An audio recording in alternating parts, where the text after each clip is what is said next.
What's going on, everybody? Welcome back to another episode. Today we're going to talk about how you can modify your schedule, not when you're injured, but when you have a nick or a ding or a little tweak that you accumulate throughout training.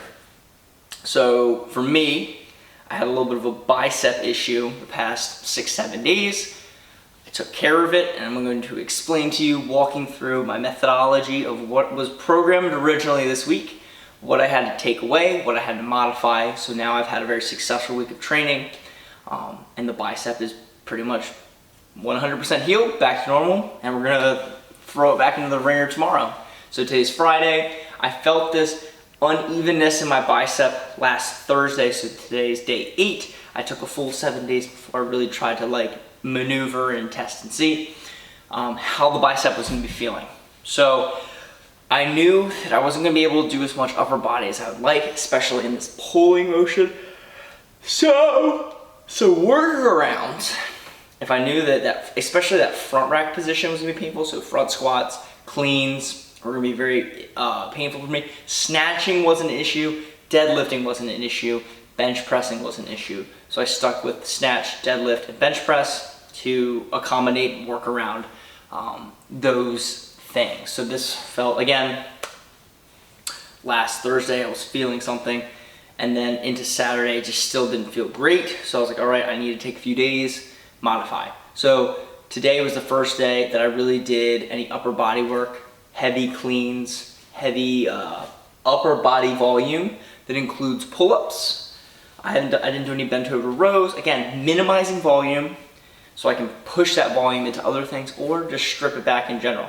I probably did a little bit less volume on my upper body than I usually would within a week, and honestly it's probably beneficial overall because I've been pushing the numbers, pushing the weights pretty heavily. And then for my lower body, I loaded in a little bit more, sprinkled in just a little bit more volume. So I worked my legs really hard twice this week, and then more of an accessory day to day as I would stack more volume on my upper body today because I was feeling much better.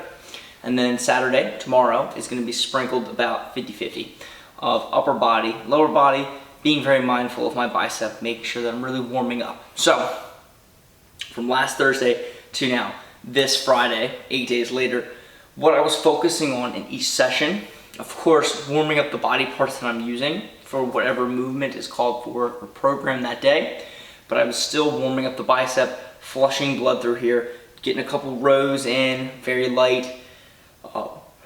Excuse me. Getting some of the blood flowing, whether it's the flossing technique or pushing and smashing a lacrosse ball against there.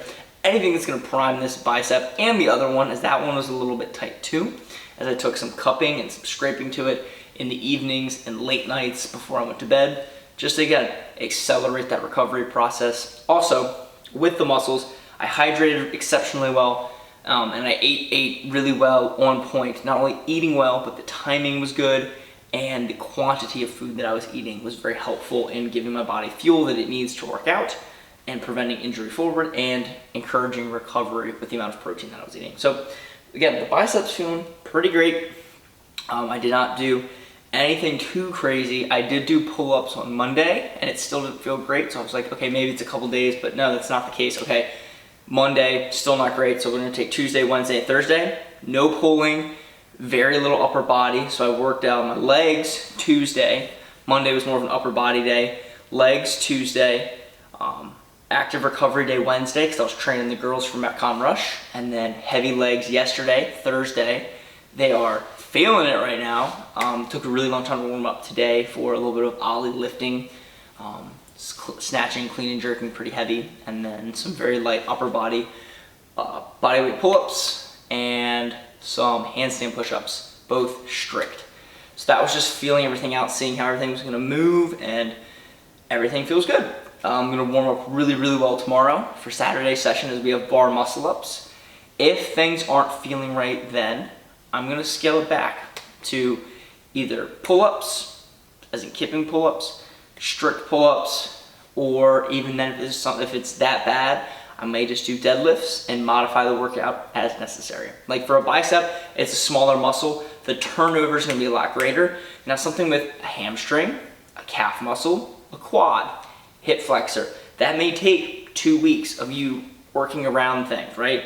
Doing less range of motion, less sets and reps, right? Like I scaled back upper body volume immensely from what I typically would do. I was still doing a whole lot of pressing and pushing and accessory work to work on more shoulder stability, which honestly is probably good for my body, as much volume that I've been putting it through again.